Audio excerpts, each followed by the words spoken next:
Hello there guys, it's Stephen here, back with another video, and it's the preview for the replay for the FA Cup against Huddersfield after that boring, drab and pretty depressing 0-0 in the first game that led to this replay. But before I get on to that, I just want to say thank you for all the incredibly kind words on the Patreon video. The response so far has actually genuinely overwhelmed me. It's incredibly lovely of you all and all the people who've donated and all the comments for the people who couldn't donate and just genuinely been supporting me. It's really nice, like really nice. As I said in that video, there'll be a link here as ever. Don't worry if you cannot donate. I will not value any single one of you above any of the others. The fact that you watch the videos in the first place just means a lot to me. But for all those who have so far, thank you, genuinely. If you want to check it out, the link will be in the description as well. Go and have a look at that. But anyway, let's get on to the preview for Manchester City versus Huddersfield. Now, firstly, why did they have to actually rearrange it? I can't go to this game now because my band is actually playing a gig on Wednesday night. So cheers, City. Cheers for that one. Cheers, whoever's watching it, the FA or everyone. I'm gutted. I wanted to do a vlog of that game. I was looking forward to it. I thought, I'll watch that on Tuesday, then go to a gig, but now it's on a Wednesday night instead, so I can't go to that, unfortunately. But it should be better. I'm expecting this to be a different performance from the one we saw in the when we were away from home. I think we'll probably see some slight changes. I think we probably would have learned our lessons a little bit, and maybe we were a little bit too cautious, but you can understand why, given the fact that we made so many changes ahead of what was a pretty epic Monaco game in the end. And I think the changes were justified eventually, and they will be even more justified if we go through today. It was a crap game in the 0-0. But if we do go through, there's no real complaints from for me personally. Now, given the fact that we don't play Sunderland until Sunday, and Sunderland's form is sketchy at best, even though we are away from home, I'd actually expect us to play a pretty strong team. Not incredibly strong, but, you know, it should be a lot stronger than the one we saw at the, what's the stadium called? The Kirklis? The John Smiths? The McAlpine, I don't know, they change their name all the time for Huddersfield, but I'd expect it to be stronger than that team that we saw there. I'm expecting maybe someone like Yaya or KDB or Silva to come in, and maybe obviously Aguero up front, and then maybe one of the first choice wingers, someone like, or it could be both of them, Sterling and Sane, and maybe we could see the return of Vincent Kompany. Now, he was meant to play against Huddersfield initially, but Pep said he basically had a little bit of a doubt. But he's hoping to be back for this game. Now, fingers crossed he can be. That would be a huge boost as far as I'm concerned. He's still a wonderful player, as we all know, and he's still our captain. And him getting 90 minutes against Huddersfield would be a massive boost towards the end of the season. I've got low expectations these days. I think we all do, for obvious reasons, because his injury record, well, it's pretty bad, as we all know. But if you could get on the pitch, if you could offer another option towards the end of the season, that would be fantastic news. I think a lot of the first team reserve players let themselves down a little bit against Huddersfield. They had the chance to shine. In general, they were a little bit lethargic. I do kind of understand when you don't play football for so long and then you're thrown in amongst a bunch of B-team players as well. It's hard then to get your form, to get your mojo going. You need to be inspired by the people around you. I don't fully subscribe to the theory that a lot of people said that this puts the myth of our squad strength to bed.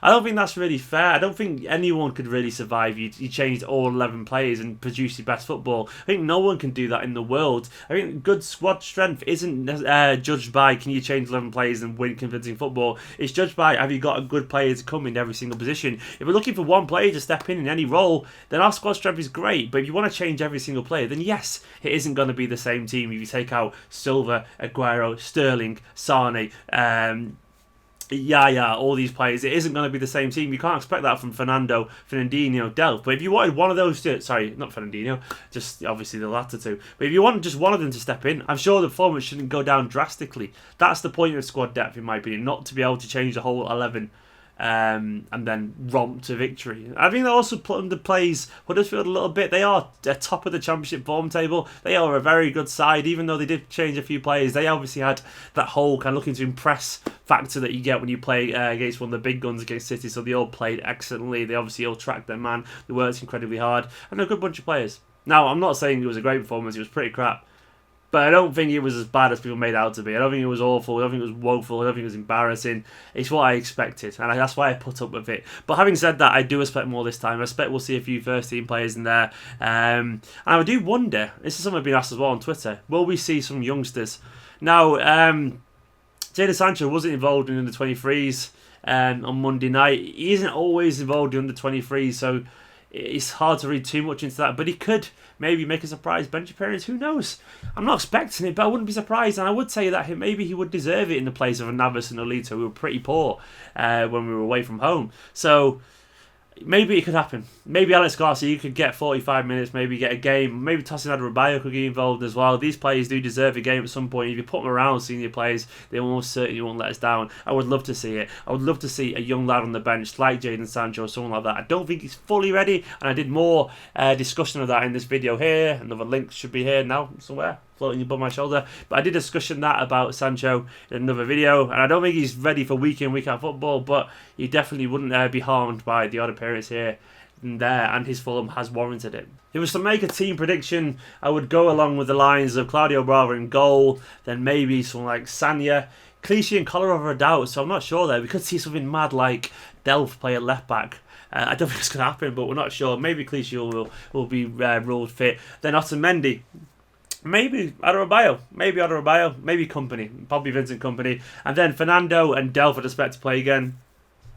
But then it could be Yaya, Silva or De Bruyne. I'd expect actually someone like De Bruyne to play really, and then Sterling and Sane alongside Aguero. I'm probably totally wrong. Let me know in the comments what your team would actually be. Who do you want to see involved? What the score will be and all that kind of stuff. And yeah, my score prediction.